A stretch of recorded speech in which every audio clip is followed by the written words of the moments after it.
चलो then let start. हमने कल रिव्यू करा था निफ्टी को और मैंने एक कुछ पर्टिकुलर चीज़ें बताई थी निफ्टी को लेकर के, जहाँ पे कि एक बढ़िया इंपॉर्टेंट मतलब एक डिफरेंट चीज़ बताई थी जो मैंने टेक्निकल से हट करके, विच वाज ओपन इंटरेस्ट। अब ओपन इंटरेस्ट में मैंने एक रेंज दी थी, जो रेंज थी 12,750 से लेकर के 13,050 के बीच में। ठीक है, तो let's just open the chart quickly.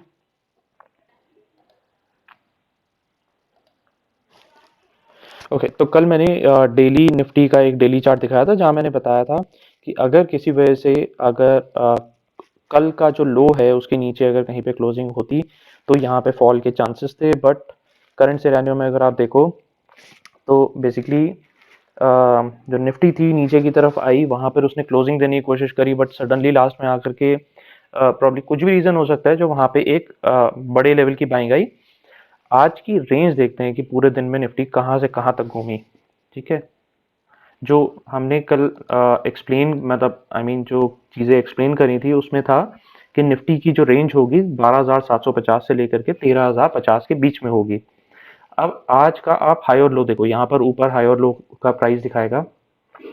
अब हाई और लो देखो कि लो पॉइंट बना है 12,790 रुपये 40 पैसे, दैट मीन्स 12,790.40। बिकॉज मैं इंग्लिश और हिंदी दोनों में बोल रहा हूँ, बिकॉज मेरे को बहुत लोगों ने पर्सनली मैसेज करा कि आप जो नंबर्स बोल रहे हो एटलीस्ट वो आप इंग्लिश में बोलो, बिकॉज काफ़ी लोगों को नंबर्स हिंदी में नहीं आते, इसीलिए मैं थोड़े से नंबर्स इंग्लिश में भी बोल रहा हूँ।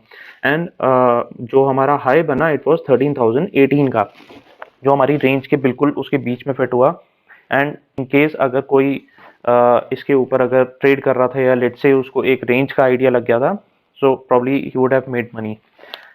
ये तो एक रिव्यू हो गया। अब लेट से इसके बाद क्या होगा, आई एम स्टिल मतलब वेटिंग कि क्या अब फर्दर एक मूव आता है, बिकॉज अभी भी अगर हम प्रैक्टिकली देखें तो निफ्टी जो है एक इसी एक गोले में घूम रही है।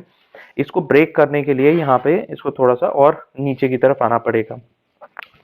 इम्पॉर्टेंट चीज जो बहुत लोग पूछ रहे थे कि नंबर्स आई मीन निफ्टी अब फर्दर क्या हो सकता है। अब मैं आज एक नई चीज बताना चाहूंगा which is called moving average.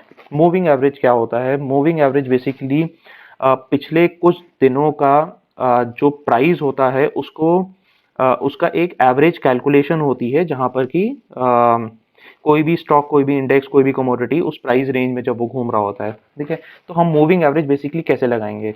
यहाँ पे हम इंडिकेटर्स में जा करके यहाँ पे हम लिखेंगे मूविंग एवरेज। तो बेसिकली एक सिंपल मूविंग एवरेज होता है, एक एक्सपोनेंशियल मूविंग एवरेज होता है। Will put exponential moving average, right. जो इसका डिफॉल्ट डे आई मीन जो इसका डिफॉल्ट नंबर आता है इट इज 9, बेसिकली कि 9 का मूविंग एवरेज है। हम यहाँ पे ना एक जो सपोर्ट की तरह काम करता है वो एक डेली पे हम लगाते हैं 20 डेज का मूविंग एवरेज। ठीक है, सॉरी, हम इसमें लगाते हैं 20 डेज का मूविंग एवरेज। अब पुराना आप कभी भी देखो कि निफ्टी जो है 20 डेज मूविंग एवरेज के आसपास ही घूमती है।